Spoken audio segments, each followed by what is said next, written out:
правим в Exchange, ако ще да участвам тук.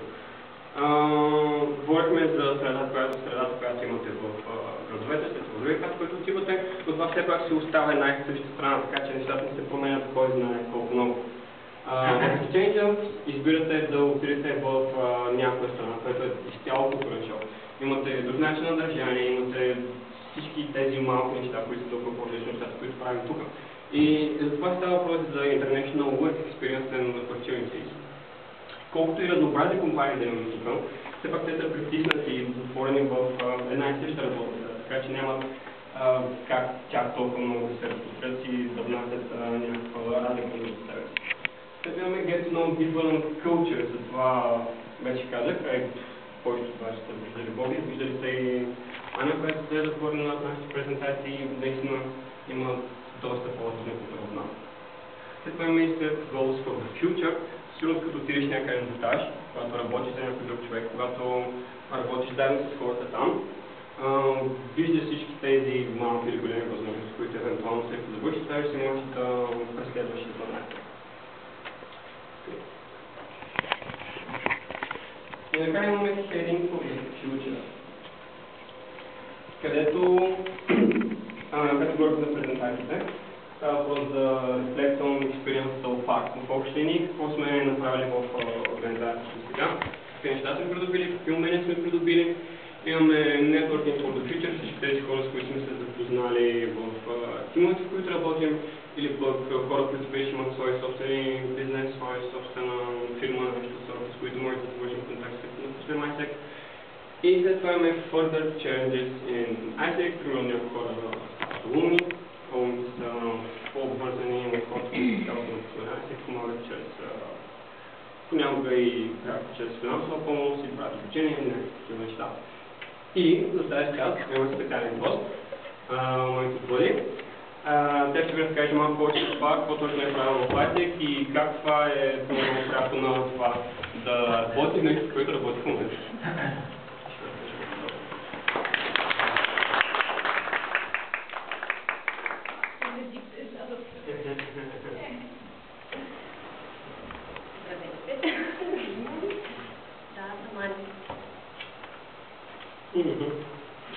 Имаш бачите още.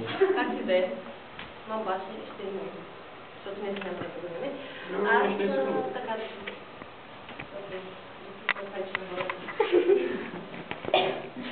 Аз влязох в ISEC преди 3 години, 2006. В 2006 година влязох в ISEC, като единствената ми идея беше да правя да организирам разни работи. Това съм проследила.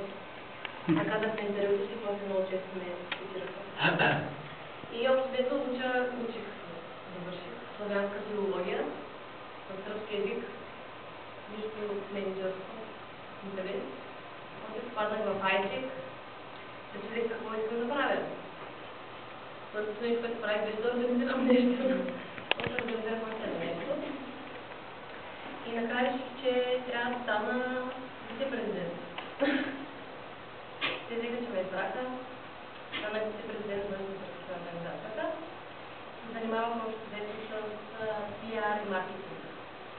И готвят се маркетингови материали, брошурки, стратегии за този рекрутмент, който е организирането на новите членове в промоцията. Готвят се посредствени, прави се реклама и това знаете да се става в процеса. Вече ми хареса. Вече ми мандата. Аз пак останах в организацията, защото още не бях завършила. Обаждах им, организирах национална конференция и накрая завърших и се тръгнах. Върнах се в Русе, където в момента живея, работя и уча магистратура. И работя като PR. Всъщност, това е само благодарение на ISEC, това, което правих в ISEC, защото специалността ми няма нищо общо. Когато говорих с шефа ми и запитах защо го е избрал мен. И той каза, аз съм се обаждала на някой друг да поканя на интервю, просто за причина, че ми харесва си и аз бях убеден човек. На него ме харесва точно това, че аз съм се занимавала 3 години така, без някой да ми плаща, да развивам себе си и съм правила нещо, което ми харесва в ISEC. Точно PR-а всъщност. И самото предизвикателство да го правиш да кажа, доброволно и заплатно. Има хора, не повече, надявам се, ще има и още много такива хора, които осъзнават вече, че тези организации имат смисъл от тях. И това, че през следващите си години си искал да правиш нещо повече от след дискотеки, защото ние си правим купони много често и се напиваме. Вече ще ви покажем как става. Много се забавляваме, както виждате, сме много голяма компания, защото това, което е в момента, е само на локално ниво, за да знаете, че вървим с хората от цяла България, които също са в ITEC. С тях също сте си стали за много добри приятели. Аз имам, примерно, в София, в Варна, в Кира няма ITEC, още. Имам много добри приятели, които са ми останали от ITEC, аз за това съм в момента тук, защото ми липсва общо вече. И все още не искам да спазвам и да ме направят да умни най-накрая. Ама те се вършат. Те бъдат активен член на организацията. Да. И това е, давах си ITEC едно такова опит, точно защото е като симулация на филма. Има е тази иерархия, има ги тези позиции и всеки знае какво смисъл. Ти трябва да знаеш какво прави. Учим се. Всеки път е в крачка, сама съм се учил примерно.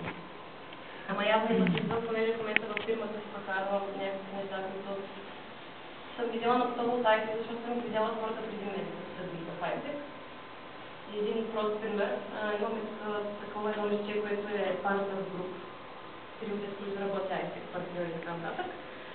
Това нещо фирмите повечето го правят с само ние работим с и изписват имена на фирмите. Ние го правим само с картинките на логата на фирмите и като леко с един голям лист, това е едно шарено такова много прекрасно. И аз като го спадах на секунди и това беше супер впечатлен, защото съм секунди да. Да, и ние инцидентите да се работа правим да хората с фирмите, ако не се преживали. Понеже всичко идва от хора, които централата на ITEC, ще бъде по-късно. Централата на ITEC, която е ръководна, вече това хора, които се занимават вече години с ITEC. Това нещо мисли, това нещо предават на нас учители от големи фирми от цял свят. Фирми като Coca-Cola, още се казва?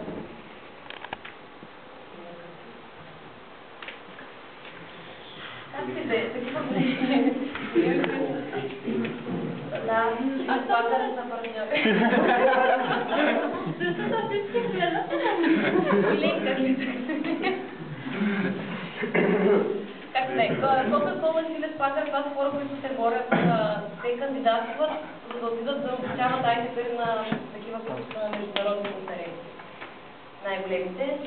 Следователно, тези менеджери, които имат такива години опит, идват да обучават на определените ITEC, които са там, после се връщат в локалните си секции и обучават другите хора от тях.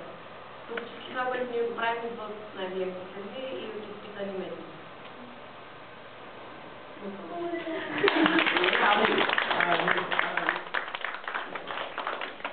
Искам да бъдем само една стъпка назад.